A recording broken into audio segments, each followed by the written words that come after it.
We're live. If you are watching this by rebroadcast, welcome. Thank you so much for being with us today. If you are a spiritual person, not as much religious, but you are spiritual, and you believe that your spirituality connects with everyday living, then you have found the right place. You're on the right post. You're on the right channel. You have found the right spot for today on this Sunday in May. Good things are about to happen. I am Ed Montgomery. They call me Dr. Ed. And I am the pastor, the spiritual guide, the shepherd, the person that helps guide people through some special places in their lives. And I am allowed to do it because there are people who are going into so many different levels in their lives. I'm the author of the Healing CD. It's not preaching, it's not teaching, it's an overlay of scriptures and paraphrases that is just a meditation CD and keeps things quiet. So thank you so much for joining us. Bring the music down. There you go. Not only that, but I'm also the author of Heaven in Your Heart and When Heaven is Silent. These are books that help you to discover who you are through some tragic situations in life. And right now, there are some things that are happening in our world that are causing conflict and causing crisis. And this is the time that we need it. More than anything, I help people to get into a space where they understand what's happening in their lives. I'm the one that helps you to go, if you're walking through a house, a big old house, a big old mansion, you may be walking through a bunch of rooms with light, but then you get to a room that's dark, that has no lamps, no light in it, and you're trying to get to the other side, to the other door, so you can get into another room with light, but that door is closed, and once you walk in that room is dark. Here's what I do. I turn on a light, and that light, flashlight, and say, hey, watch that over there. Look out over here. Don't run into that, because I've been through those dark places, and I can help you get through those dark places. You know, I think what happened years ago, and I'm talking about possibly decades, I learned that something about what people would call a pastor, and of course I carry that title, and because we're with Abundant Life Cathedral, Abundant Life Center, right here in Houston, Texas, and people have the idea that a pastor sits up in an office, sits up in a room, and waits for someone to call when someone has died, or someone wants to get married, or someone gets buried, or someone is going through a terrible time and needs counseling, and so they call the pastor, and the pastor talks them through it. And after the pastor talks them through it, they hang up the phone, the pastor goes back into his little room and sits there until the next call comes in.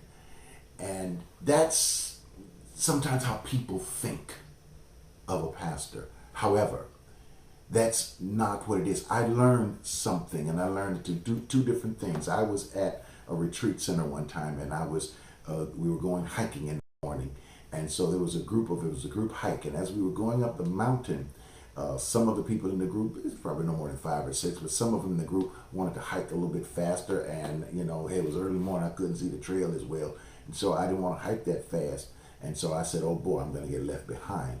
But then there were 2 people, and the guy said, I'm with you. I said, but you got the other people going. He said, no, I'm your shepherd, so I'm going to walk with you. And so I learned something about a shepherd, that he didn't get in front of me to lead me. And he said, just follow me, and wherever I go, you go. That wasn't what he did. He walked alongside of me, walked behind me, and he would say things because the trail was narrow. And so as he walked behind me, he said, watch out for that rock that's jugging out from the left. Just kind of go around it. And I went around it. And he said, they had a little storm here last night, so a tree has fallen. So we may have to take this little quick trail on the side and come around it. And he said, but don't worry about it. You'll see it when it comes out. And he described everything. And even with my peripheral vision that wasn't that good.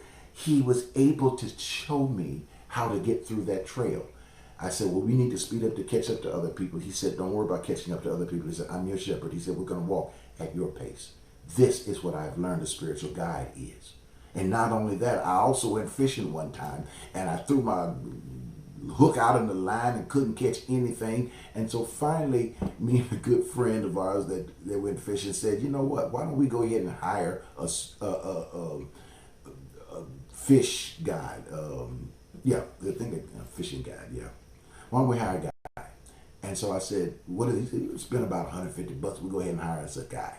So they hired a guy. We hired a guy out on his motorboat, and we thought this was a good place to fish. Oh, by the bank is a good place to fish. The guy said, no. Kept on going. Finally, he stops, turns on this little machine, boop, boop, boop, boop, this sonar, and up under you can see these little bitty things. He said, drop your hook, and the fish just jumped on the hook.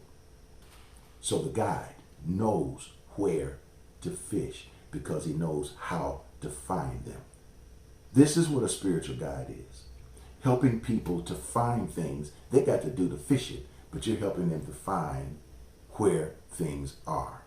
And this is what we're doing today. We're going to talk about preparation or prepare to transform, or preparation for transformation. I remember all those metal robots that were called transformers, and how they began as one thing, and then when the power hits, they transformed into something else. This is what transformation is. It is the ability to transform even in the middle of tragedy. Transform even in the middle of tragedy. So this is what we're going to talk about today. Listen, get a hold of people that you know. This is something you want to share. This is the conclusion of what I call my new life. I believe it's the conclusion. It should be part 4. And it is about how we deal with who we are, why we're here, what we want, and how I can do something that will give back into my community. We're going to talk about change, how we change, why we resist it, why we have a hard time with it.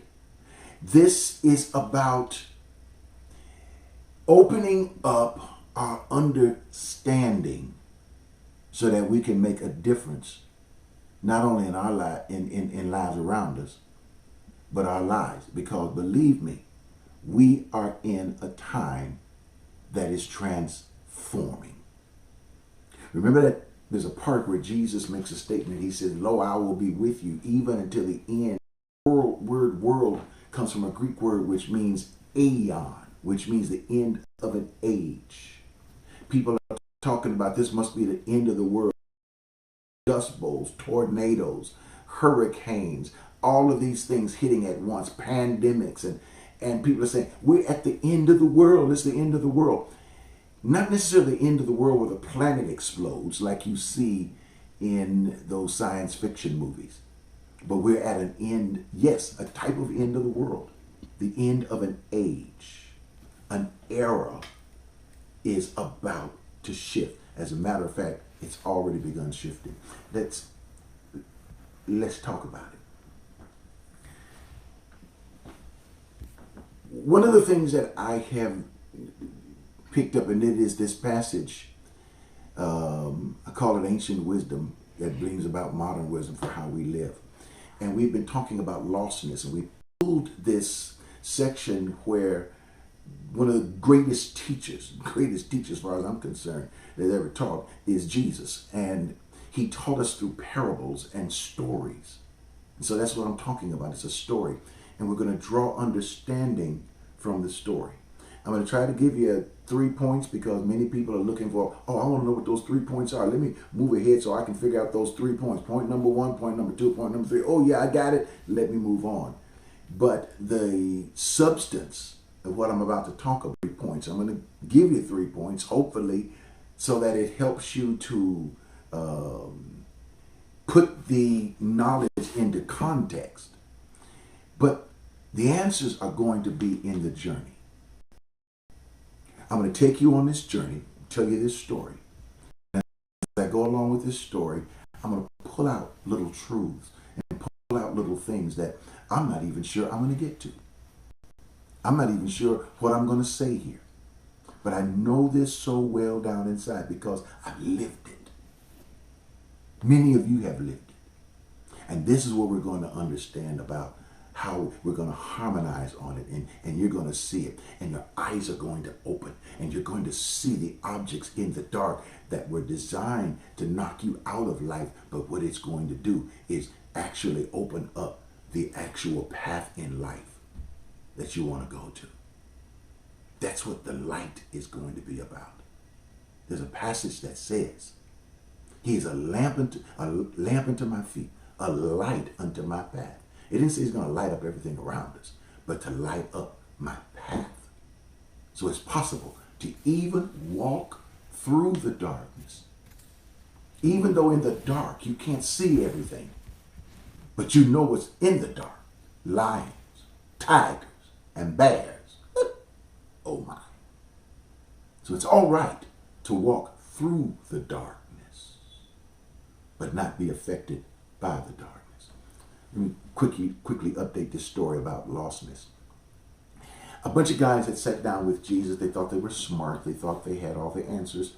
And they were very religious people, and they were concerned about who's the best person, who's the worst person, who's good, who's bad, who's a sinner, and who's a saint. And so they used their religious terms, and they said, Jesus, I see you sitting around, you're talking to these people. They're sinners. Why do you sit and eat and talk to sinners? And Jesus began to tell these stories. Actually, it's 3 of them. And Jesus does not call people sinners. Very rarely. You might see him use the word, but he doesn't use the word in the context of people's nature. He uses the word lost. And this is going to be very key. What I'm going to tell you when we go on this journey, what I'm about to tell you toward the end, don't you turn off, don't tune off, don't go anywhere. Because what I'm about to tell you toward the end, what you're going to learn is something that's going to be with you for the rest of your life. You will never forget it. It will change everything. How you go into the future. It will change your health. It will change your wealth. It will change your access. It will change your success. It will change all of this. And so the story Jesus told was about a young man who had left his father's house. He had an inheritance. He got restless. He was ready to get out into the streets, into the world, to prove what he was and who he was. So his father said, okay. And he gave him a portion of the business that he, his father, and his brother had built. His father built it, but they all worked together. So he gave the sons whatever portion he had allotted to them. After a few days, the young son decided, I'm going. And he went out of town. It says that he went into a far country, a long distance away. But at that particular time, you didn't have any car or jet planes or trains or anything else. How far could a far country be? Whatever you could go on a horse or a donkey or walk. And when he got there, he pulled out a roll of cash and began to party. Say party. And it says that he spent his money in riotous living, which means that he partied hard. Well, after a while, it says that there was a famine that arose in the land. And famine means that the economy of the country turned and dropped down. It says, and when the famine hit, of course, he ran out of money. He had probably already ran out of money, but as long as the economy was booming, hey, he could get a good job or do something else, make some more money. He was a smart guy. He had worked in his father's business. But when the economy turned, everything turned. And so he was down to nothing. And it says that when he hit rock bottom, it says nobody gave him anything. First of all, he's in a country nobody knew him. They knew the partier, but hey, that's just a mask he was wearing. Nobody gave him anything because they didn't know who he was. They were using the money, having a good time. It doesn't mean that he was supporting the party. It means that he had used his money to get into the crowd of the people who were partying like that. When you begin to understand that people who got the money to party hard like that, once you don't have the money to stay up there with them, hey, you're going to have to go home. So it got to the point that he had nothing, but now he had to eat. And so he went, and it says, and he joined himself, glued himself to one of the people or the of that country who owned something, and got a job feeding hogs, pigs, slop, slime. And it got so bad, so hungry, that he decided that after a while this stuff looked good. That's what we talked about last week. Let me hurry it on. It says, but something happened to him. And this is where our story today comes in.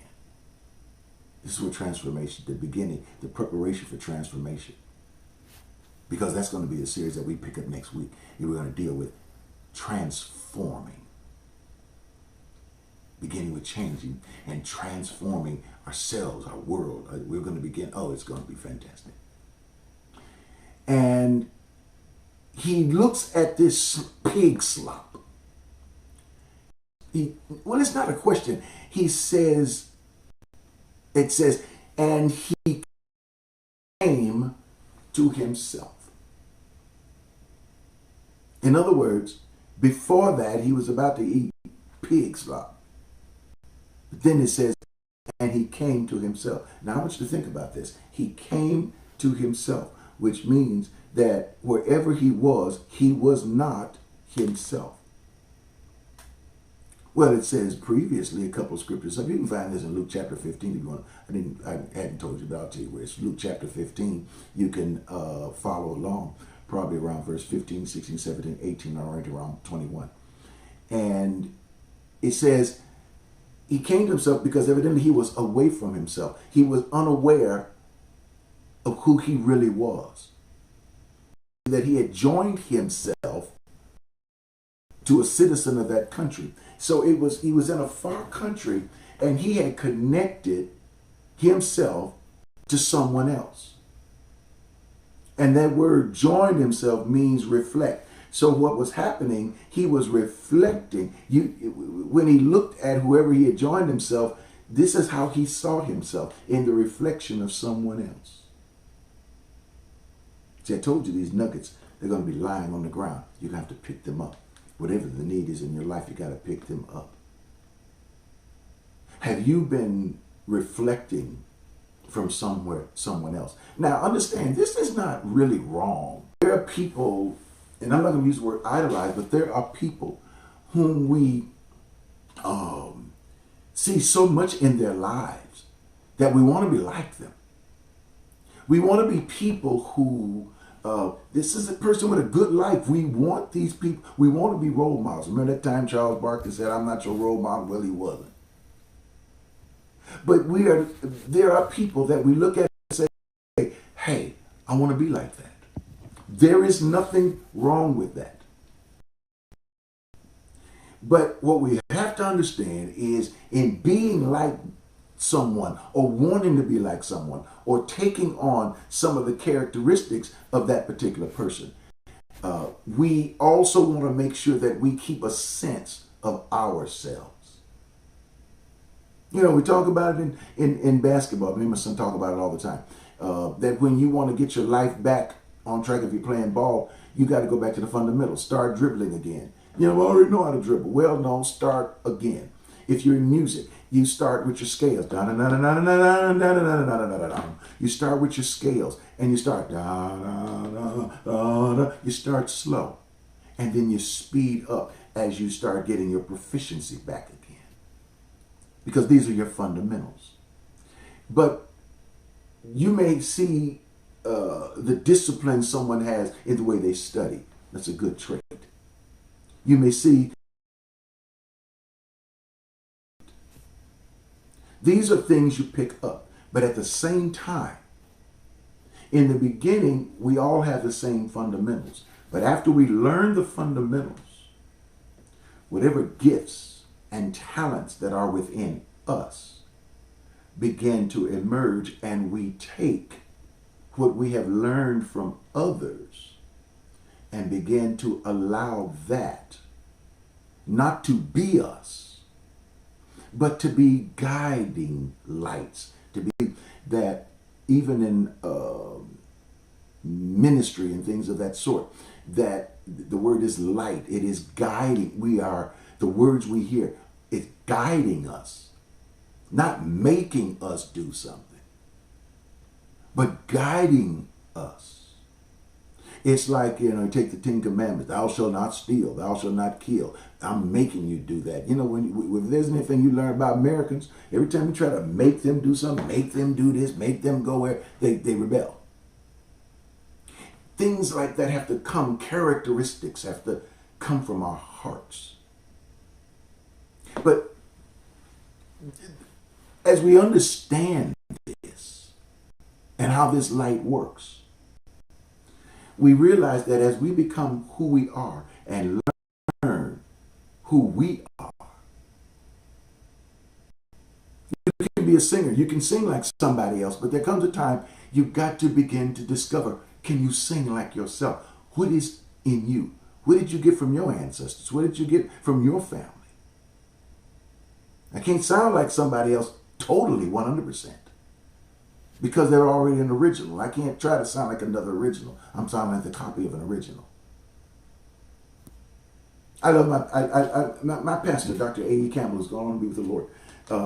I watched him, learn him, Dr. Reverend E.W. Ward, these men. I watched these men and learned from these men. But then after a period of time, I was able to stand on the shoulders of these men. And out of that emerged who I was, how I thought, how I wrote. And this same thing can happen and has to happen with you. He came to himself. And when he came to himself, he looked at the pig slop and realized, this is not who I am. This is an interesting phrase.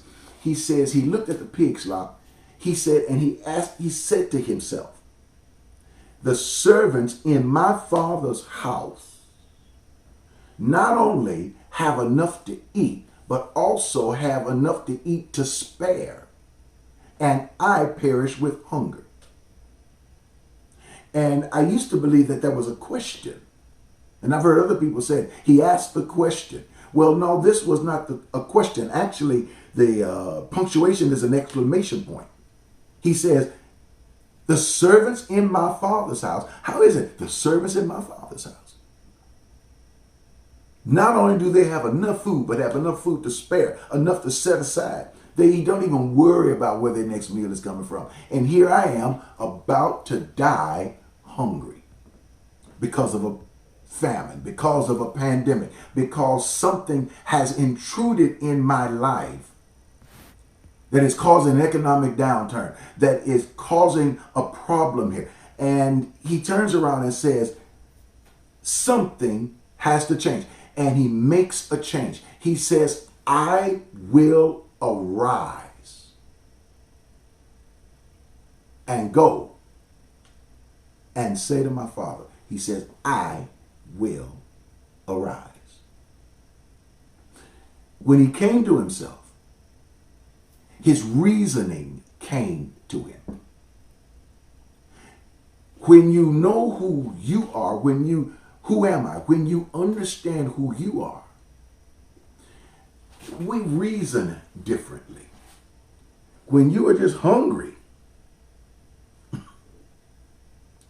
it's hard to reason when you're hungry. When your stomach is growling, and people are asking you questions and talking about it, and you ready to go to lunch, yeah, okay, yeah. And finally somebody said, oh my goodness, they getting real antsy over there because they hungry. Let's go feed her. Let's go feed him. Because we ain't gonna get nothing out of them till we feed them. So you have to go to lunch. You got to go to dinner. You got to get something to eat. Because when those things are not in order, we can't necessarily think clearly. When we are hungry for relationship, we don't always think clearly about who we relate to. Come on, somebody. When we are hungry to pay our bills and to make sure that these banks don't take our homes and Is this job going to let me come back to work? When we are hungry for that, we start thinking other ways, and we are not always ourselves. This is the time that we have to stop and come to ourselves. What self? We talked about it last week. We come to that divine self of ours. Not merely the control room in the brain, but the person that's in the control room. We come to our divinity. We sit back and we realize a change has happened and something is about to shift. This is what he did. He says, and from this change, this understanding of myself, this reasoning, he said, I will arise. I'm going to get up.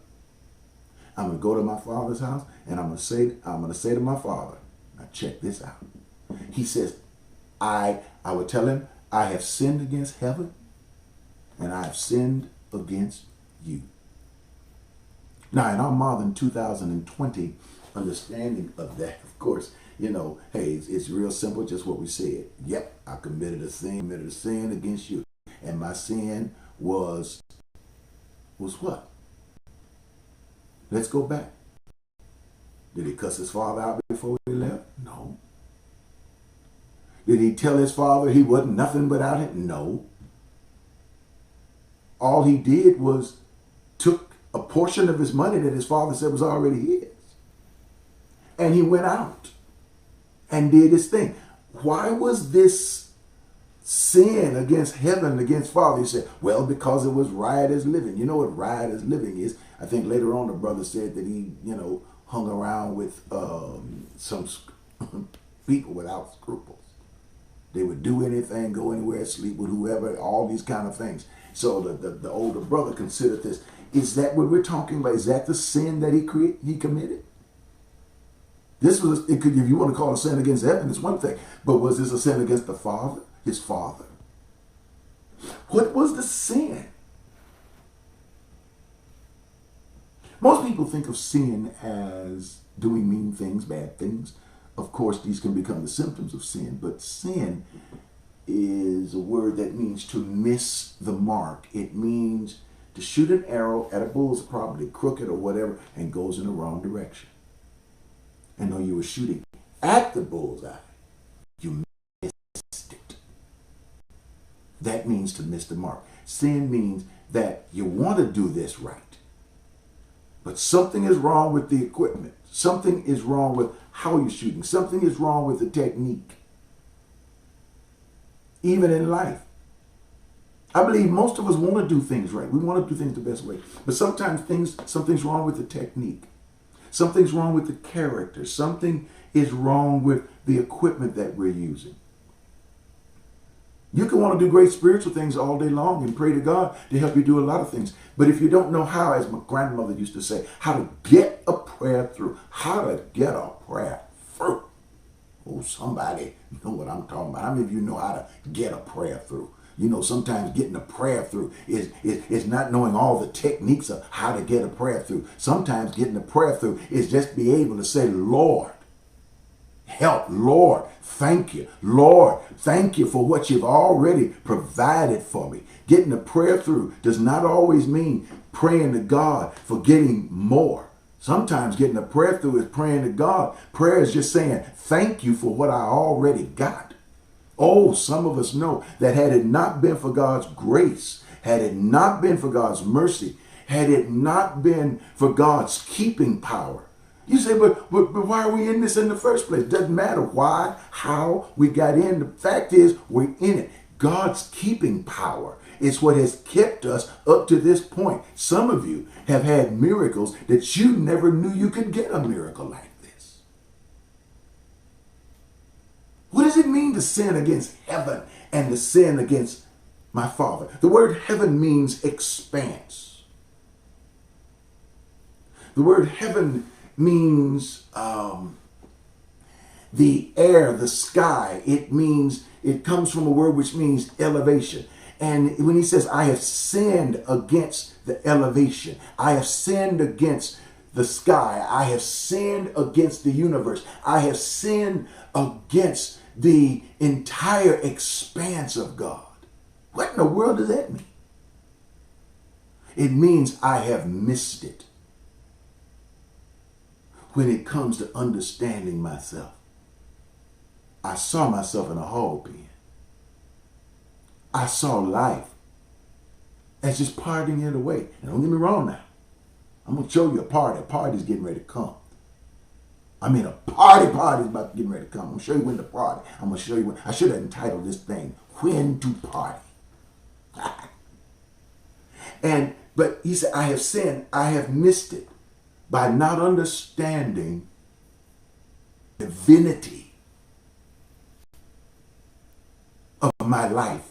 And I have lived from my lowness instead of my highness. I have lived from the bottom of the barrel instead of the top of the barrel. I have lived from believing all the good stuff was out there instead of believing all the good stuff was in here.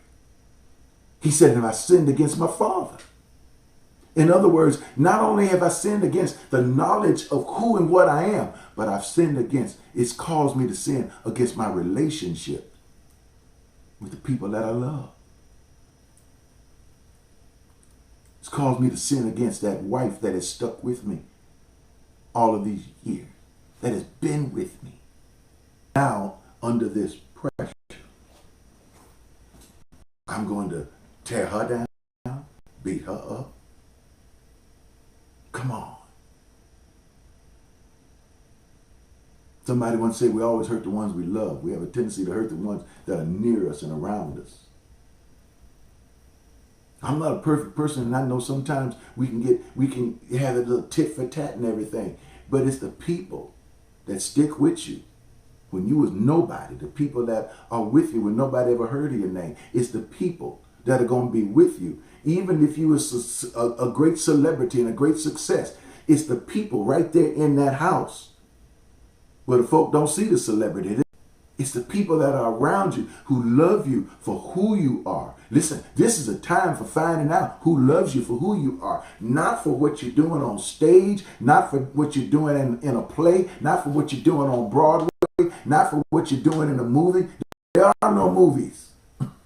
There are no movies going on. Do you love me because for who I am without my makeup on? And so this is what he does. And he says, I'm getting up and I'm going to tell. I have messed up. I've sinned against myself, sinned against my Father. He says, I will arise. I am going home. And here's what I'm going to ask. Check this out. I'm not going to say, I'm back. No. I'm going to say, hey, I walked out of my position. If you can hire me back as a dishwasher, a servant, I don't need to be the boss. Just get me back. Whatever you think is for me. If I can get back like that, I promise you, I'm happy with it. In other words, he understood that life was about to change. Listen to me. Whew. I gotta hurry up because let me say something about change that we're about to go through. But before I do that, let me say before I do that, because what I'm about to say about change is going to open our lives in such a way. But give me 180 seconds. There used to be a time we would ask people to give money to keep the lights on in the church. Well, you're not in the building, are you? Actually, this is the sanctuary we've been invited to. And I've taken this sanctuary and a group of people that's with me, and we've come into your sanctuary. But we understand something about church now. Church is not a building. Church is people. And so what we build is not brick and mortar, but we are building a message. When we get off of this session, We're going to share it. We're commenting. We're talking to people. Because if this is something that you're saying, wow, this is lifting me, encouraging, blessing me, you got to say so. You got to comment, because other people see your comment and they said, now what blessed them so much? What lifted them? What was it what was said that made them tune in? They'll tune in and it becomes something, it's a message that we are helping to touch people in their lives. Man does not live by bread alone, but by every word that comes from the mouth of God's logic, God's intent, purpose, plan. So, man, we live by bread, but not alone. Words are powerful. This is what we support. It's always what we've supported. We just got away from it, you know. This is what's happening. Take a moment. If this is getting you ready for your future, getting you ready for coming out, this is going to be a part of your new life. Take a moment. Do it now. Do it today. Shift off. If it takes you to another screen, fine. By the time you come back, we'll be right on it. You can go to www.myalc.org. Myalc.org. It's all one word, myalc.org. Hit the donate button. Follow the instructions. And share what you have been blessed with, even in the middle of a pandemic. I believe many of us, somehow, God has helped us, taken care of us. Somehow, it's gotten through. Even when things should be down, we're still up. My goodness, how's that happening? If you're on the app right now, the donate button should be right there, or you can go to the previous page or whatever and hit that app. And those of you that are even watching by a computer, watching by your, what other means you're watching, you can take your cell phone and you can give, text to give right on your cell phone. That number is 713-742-2035. 713-742-2035. And in the message box, you can text the amount to give, the amount you want to give. Put the number in the to box. Push it. If you've given like this before, it's going to take you right through just like that. If you haven't, it's going to ask you a quick question. Just take care of it. They'll ask you for your card and just take care of it. Everything is so safe and so secure. It's just going to breeze right through. And guess what? You connect with it. You will be able to go on at any time, see your contribution posted. You don't have to wait for us to send you a letter or to try to tell you that you gave. You'll be able to go online and see your own contribution. You can see how many contributions you made, when you made it. If you got to use it for income tax purposes, it's going to be, it's instant. It's not tomorrow, 50 days from now. No, it's instant. And if you get too many thank you letters from us, hey, sorry about that. It's just because we are grateful for what you send and share with us. And of course, those of you who are watching and you said, I don't trust any of all that, you can use the good old mail and mail it to Abundant Life Cathedral, ALC, or Ed Montgomery. It doesn't go to me, but it goes to P.O. Box 772-300, Houston, Texas, 77215. When we come to ourselves, when we make this understanding of who we are, when things like pandemics and things of that sort hit, change, we don't like change. And that's what we're going to probably deal with a lot in that transformer when we go into transformation. It's easy to make change when we can control the change. What this pandemic has done, it has changed things and it's taken out of our hands. We can't control how we're going to go to work, where we're going to go to work.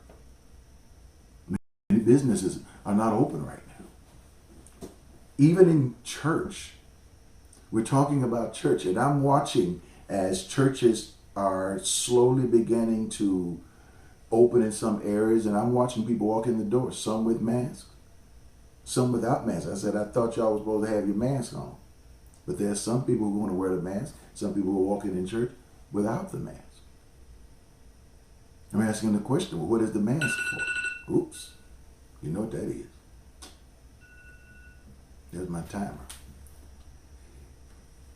People at what basically done message-wise, I'm going to tell you that one thing about this last thing about this party. And the mask, of course, is to protect you from me.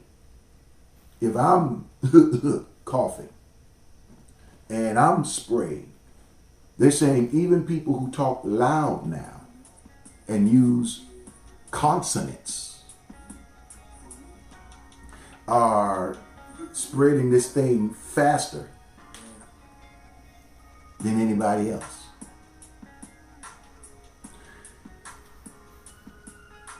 What has to happen with us